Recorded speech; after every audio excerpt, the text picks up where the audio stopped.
প্রিয় ভিউয়ার্স, আসসালামু আলাইকুম রহমতুল্লাহ। আশা করি সকলে সুস্থ আছেন। আজকে আমার লেখা বই সুখী হন ভালো থাকুন বইটি নিয়ে একটু আলোচনা করব।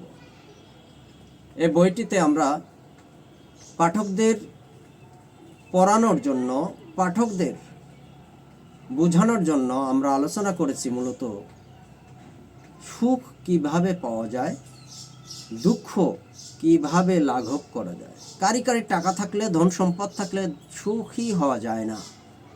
সুখী হতে হলে টাকা না থেকেও সুখী হওয়া যায়, মনের প্রশান্তি আনা যায়। আসলে দুঃখ জিনিসটা আমাদের দুইটি জায়গা থেকে ধেয়ে আসছে, ছেয়ে ধরেছে। সে দুইটি জায়গা হলো আমাদের নিজেদের কৃত কর্ম দ্বারা এবং আমাদের চারপাশে যে মানুষের সাথে চলি, সমাজ, মানুষ, এর সাথে উঠা বসা করি, এদের দ্বারা সৃষ্ট কিছু ঘটনাবলী দ্বারা আমরা দুঃখী হয়ে পড়ছি। এই সুখকে আমরা দুইটি ভাগে ভাগ করতে পারি। একটি হলো স্বল্প মেয়াদী সুখ, আর একটি হলো দীর্ঘমেয়াদী সুখ। আর এই স্বল্প মেয়াদী সুখ খুব অল্প সময়ের জন্য মানুষকে আনন্দ দেয়, সুখী করে, বাট কখনোই সুখকে সাস্টেনেবল করে না, বরং এটি মানুষের অনেক ক্ষতি ডেকে আনে। দীর্ঘমেয়াদী সুখটাই আসলে প্রকৃত সুখ। এটি অ্যাচিভ করার জন্য কি কি উপায় অবলম্বন করতে হবে সেটি আমরা দেখানোর চেষ্টা করেছি। আর স্বল্প মেয়াদীর আরেকটি প্রজাতি আছে, উপশাখা আছে, তার নাম হলো বিকৃত সুখ। সেই বিকৃত সুখ আমাদের সমাজে প্রচণ্ডভাবে আমাদের আঁকড়ে ধরেছে। বিকৃত সুখ যদি আমরা পরিত্যাগ করতে পারি তাহলে আমরা খুব সহজেই এই সমাজটাকে সুখী সমাজ হিসেবে উপহার দিতে পারব। বিকৃত সুখের মধ্যে এক নম্বর পয়েন্টে যেটি নিয়ে এসেছি, র্যাগিং করা। এই র্যাগিং আমাদের সন্তানদেরকে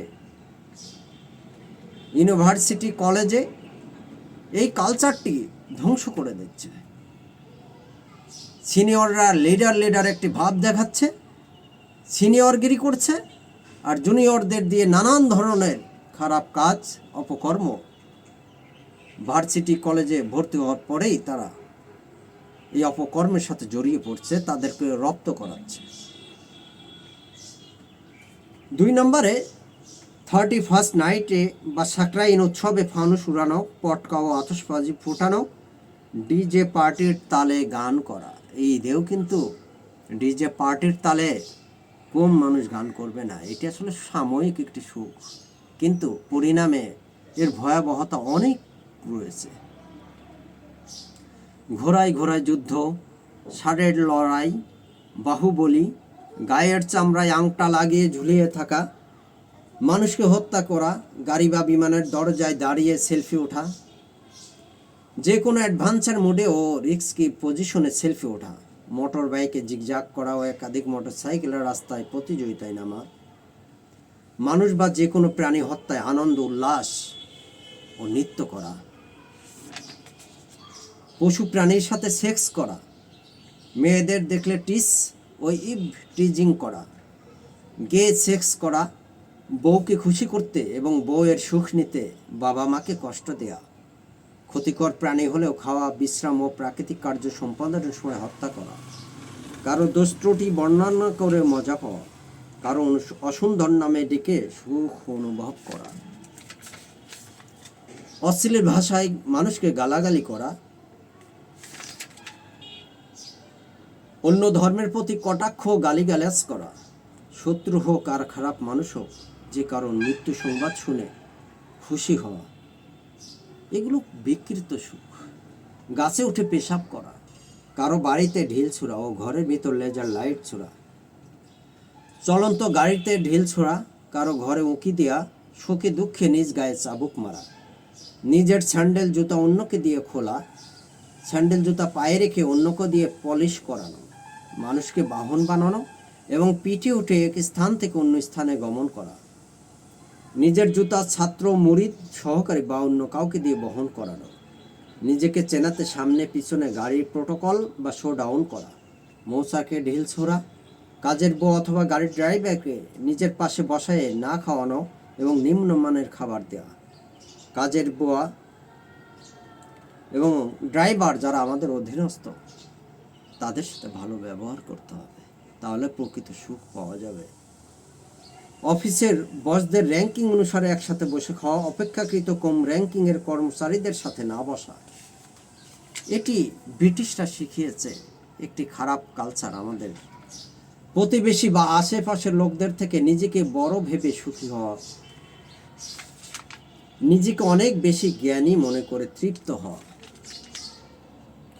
নিত্য প্রয়োজনীয় খাদ্যদ্রব্য গুদামজাত করে কৃত্রিম সংকট সৃষ্টি করে সুখী হওয়া, হার্ট বিটে লাউড স্পিকারে গান শোনা, এমন খেলাধুলা করা যাতে প্রতিবেশী বা অন্য মানুষের কষ্ট হয়, নিজের জমিতে এমন কাজ করা যাতে প্রতিবেশী বা অন্য মানুষের কষ্ট হয়, মাইকে লাউড স্পিকারে কুরআন খতম করা, এটিও আমি দেখিয়েছি।